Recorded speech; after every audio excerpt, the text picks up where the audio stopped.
TR এদেশে হবে না, ইভিএম টিভিএম পিআর টিআর এগুলো নতুন কথা, কোনো লাভ নাই। বলছে পিআর পদ্ধতিতে নির্বাচন না হলে তারা এই আন্দোলন পিআর করবে। টিআর এদেশে হবে না, ইভিএম টিভিএম পিআর টিআর এগুলো নতুন কথা, কোনো লাভ নাই। যে পদ্ধতিতে অতীতে নির্বাচন হয়েছে সংবিধান মোতাবেক সে নির্বাচনে হবে। এই পিআর টিআর যারা যে সরকারে আসুক তারা চিন্তা করবো। এই সরকারের কাছে এসব পিআর পদ্ধতি দাবি করে কোনো লাভ নাই, গণভোট দাবি করে কোনো লাভ নাই। এদেশে তত্ত্বাবধায়ক অধীনে নির্বাচনের ব্যবস্থা করে দিবে এবং আমি মনে করি ইন্টেরিয়াম গভর্নমেন্টের অধীনে একটি সুষ্ঠু নির্বাচন হবে। সংকটে তো পড়ার কথা এই 1 বছর 2 মাসের অন্তর্বর্তীকালীন সরকার।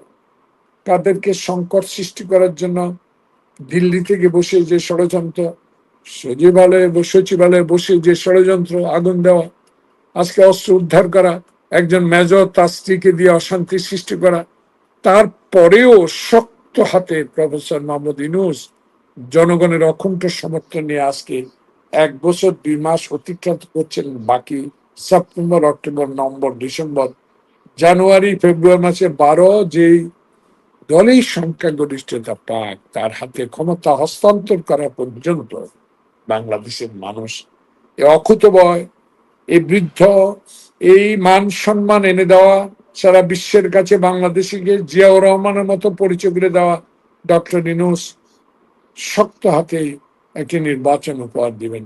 সেই নির্বাচনে বিএনপি কোনো সংকটে আছে বলে আমি মনে করি না। বুঝতে পেরেছি।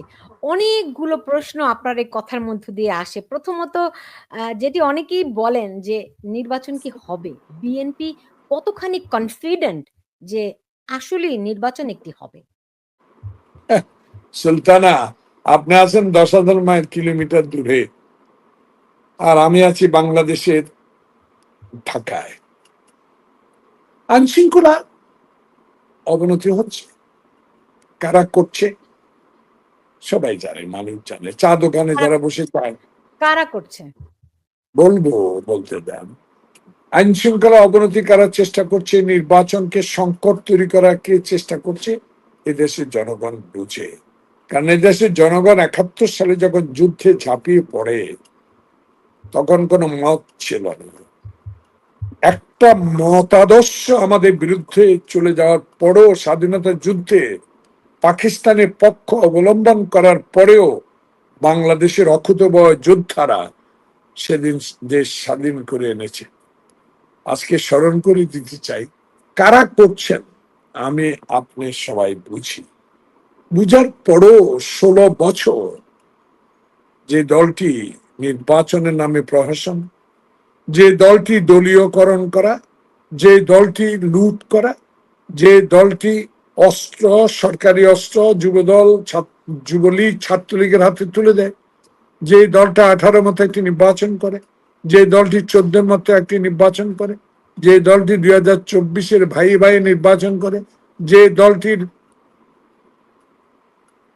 প্রধান শেখ মুজিবুর রহমান সংসদে দাঁড়িয়ে বলতে পারে কোথায় সিরাজ শিকদার, যিনি বাংলাদেশের সকল সংবাদপত্র বন্ধ করে দিয়ে একটি সংবাদপত্র, 5টি সংবাদপত্র রেখেছেন, যিনি সকল দল নিষিদ্ধ করে একটি দলে রেখেছেন, সে শেখ মুজিব পতন হয়ে গেলেন, থাকতে পারব। কারণ তার অহংকার, তার পরবর্তী শেখ হাসিনাও তো দেশের মাটিতে আসতে পারতেন যদি শহীদ জিয়ার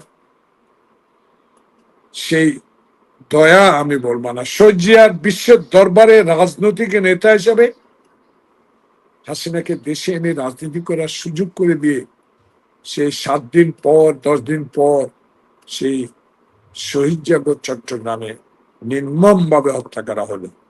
দেখুন, এই কথাটা বলার অর্থ যে আজকে যারা সংকট আপনি বলছেন কারা সৃষ্টি করে। 16 বছরে ছাত্রলীগ, যুবলীগ, স্বেচ্ছাসেবক লীগ, নিজের দলের লোক সকলকে 16 বছরে সরকারি কর্মকর্তা কর্মচারীর মধ্যে অন্তর্ভুক্ত করেছে। লক্ষাধিক উপরে পুলিশ নিয়োগ দিয়েছে। মুক্তিযোদ্ধার নামে অমুক্তিযোদ্ধাদেরকে কোটায় এনে চাকরি দিয়েছে। তারাই এখন দেশ পরিচালনা এখনো করছে। সম্পূর্ণভাবে এই সরকার তাদেরকে এখনো তাদের থেকে রাহমুক্তি হতে পারেন। মানে কি তাহলে আপনারা যে বলেন তারা পালিয়ে গেছে, তাহলে তারা পালিয়ে যায়নি, তারা এখনো আছে। পালিয়ে আপনি জানেন কি করে? আমরা তো দেখছি পালিয়ে গেছে তো মূল হোতা, পালিয়ে গেছে তো শেখ মুজিবের কন্যা হিসাবে পরিচিতি, যিনি অহংকার করে বলতেন বিয়ে না, আপনার আওয়ামী ১০০ থেকে ১৫০ আওয়ামী লীগ পালায়, কথা মতো কথায় নেন না। ১০০ জন আওয়ামী এমপি লীগ কারাগারে আওয়ামী বন্দী। লীগ আওয়ামী লীগ পালায় না, আওয়ামী লীগ ভয় পায় না, সে আওয়ামী লীগের আপনি নেতৃত্ব কিন্তু চুরি আমার করে কথার উত্তর দিচ্ছেন না। আমার হেলিকপ্টার প্রশ্নের উত্তর হেলিকপ্টার করে পালায় যায়। আপনি কিছুটা ডিফেন্স দিয়ে না, লাভ হবে না ডিফেন্স দিয়ে, কারণ দেশের মানুষ আওয়ামী লীগকে প্রত্যাখ্যান ডিফেন্স করেছে, দিচ্ছেন, আপনি একতরফা বলে গেলে তো শেখ মুখে আমার হাসিনাকে কিন্তু ক্ষতি হয়। প্রত্যাখ্যান করেছে, একতরফা বললেন না তাহলে। আওয়ামী দালালদের প্রত্যাখ্যান করেছে। যে ব্যবসায়ীরা শেখ হাসিনাকে পতনের 2 দিন আগে গণভবনে গিয়ে উৎসাহ দিয়েছে, এই দেশের জনগণ তাদেরকে প্রত্যাখ্যান করেছে। এই দেশে 1 বছর 2 মাসে যেই দুদককে হাসিনার পকড়স্থ করা হয়েছিল, সেই দুদক স্বাধীনভাবে কাজ করতে পেরেছে, বিচার বিভাগকে কুক্ষিগত করেছে, সেই বিচার বিভাগ নিরপেক্ষভাবে বিচার কাজ ফারুক ভাই সম্পন্ন করতে শুনেন, আমি পারছে। বুঝতে পেরেছি সব অভিযোগ, সব অন্যায়, সব অপরাধ, সব কিছু গত ১৬ বছরে আওয়ামী লীগ করেছে। তারা এখন আর নাই। কিন্তু গত ১ বছরে দেশে কেন শান্তি ফিরল না? কেন? কে বললো তাদের শান্তি প্রমাণ, নাই? দাঁড়ান আমার কে প্রশ্ন, বললো? আর আপনি থাকেন বিদেশে মাটিতে, ডলার রুজি করেন, আরামসে থাকেন, গাড়ি চালায় রাস্তায় রেখে যান, গায়ের রক্ত পানি করে গাড়ির গ্লাস চুরি হয় না। এই সুলতানা, গাড়ির গ্লাস চুরি হয় না, এইসব কথা বলে লাভ নাই। যেই দেশ কই গেলেন আপনি? না, তার সম্ভবত একটা ফোন এসেছে বা কিছু একটা। আমি তাকে আবার যুক্ত করার চেষ্টা করব। অনেক দর্শক এখানে প্রশ্ন করেছেন।